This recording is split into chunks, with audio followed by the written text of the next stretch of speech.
ساتھیوں، میں آپ کے سامنے آج حاضر اس لیے ہوا ہوں کہ دنیا میں بڑی تیزی سے صورتحال بدل رہی ہے اور اس کے پاکستان کے اوپر اثرات ہیں۔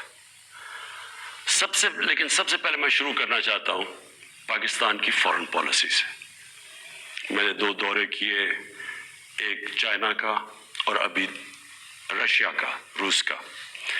تو میں جو آج آپ کے سامنے سب سے پہلے بات واضح کرنا چاہتا ہوں وہ یہ کہ میرے ماں باپ ایک غلام ہندوستان میں پیدا ہوئے تھے، اور جب بھی میں بڑا ہو رہا تھا انہوں نے یہ احساس دلوایا کہ میں کتنا خوش قسمت ہوں کہ میں ایک آزاد ملک میں پیدا ہوں۔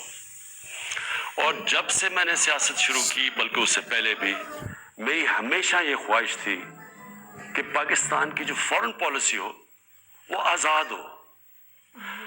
اب آزاد فارن پالیسی کا کیا مطلب ہے؟ آزاد فارن پالیسی کا مطلب یہ ہوتا ہے کہ ایک قوم اپنے لوگوں کے فائدے کے لیے فارن پالیسی بنائے۔ وہ فارن پالیسی نہ بنے جو کسی اور کا فائدہ کرے اور اپنے ملک کو نقصان پہنچا دے۔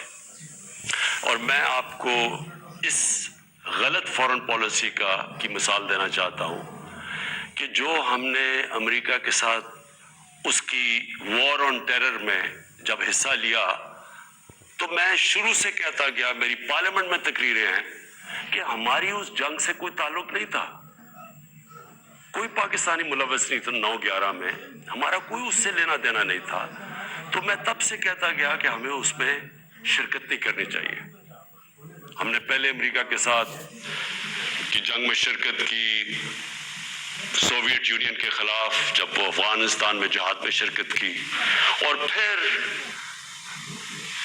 10 سال کے بعد جب پھر شرکت کی 9/11 کے بعد امریکہ کے ساتھ اس کی جنگ میں، تو جب ہم تب شرکت کر رہے تھے کہ جہاد تھی کہ افغانستان میں کوئی فورن آکوپیشن ہوئی تو اس کے خلاف جہاد ہے، لیکن اب جب امریکہ افغانستان میں آ گیا تو اس کے خلاف دہشت گردی تھی۔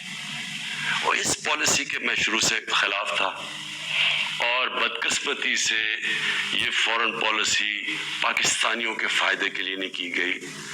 اس کی وجہ سے 80,000 پاکستانیوں کی شہادتیں ہوئی، ہمارے 35 لاکھ لوگوں کی نقل مکانی ہوئی، قبائلی علاقہ تباہ ہوا، ہمیں $150 ارب سے زیادہ ملک کو نقصان ہوا۔ لیکن جو اس کی سب سے شرمناک بات کیا تھی کہ دنیا کی تاریخ میں پہلی دفعہ ایک ملک کسی کی حمایت میں جنگ لڑ رہا ہے اور وہ ملک اسی ملک کے اوپر بمباری کر رہا ہے۔ ہمارے ملک میں 400 سے زیادہ ڈرون اٹیکس کیے گئے، ہمارے دوست کہ جس کے لیے ہم جنگ لڑ رہے تھے۔ اس سے بھی زیادہ شرمناک چیز کیا ہے کہ ملٹری ڈکٹیٹرز تو ہمیشہ تاریخ ہے پاکستان کی کہ وہ ہمیشہ چاہتے ہیں کہ دنیا ان کو ایکسیپٹ کرے، ان کو مانے، ان کو لیجیٹمائز کرے، اور وہ ہمیشہ آسان ہوتے ہیں سپر پاورز کے لیے استعمال کرنا۔ لیکن جنرل مشرف کے دور میں تو صرف 10 ڈرون اٹیکس ہوئے، لیکن جو 2 ڈیموکریٹک لیڈرز آئے، آصف زرداری اور نواز شریف، 10 سال، ان کے 10 سال میں 400 ڈرون اٹیکس ہوئے۔ اب میں سوال یہ ہے، اور میں پھر سے واپس آتا ہوں کہ آزاد فارن پالیسی کیا ہوتی ہے؟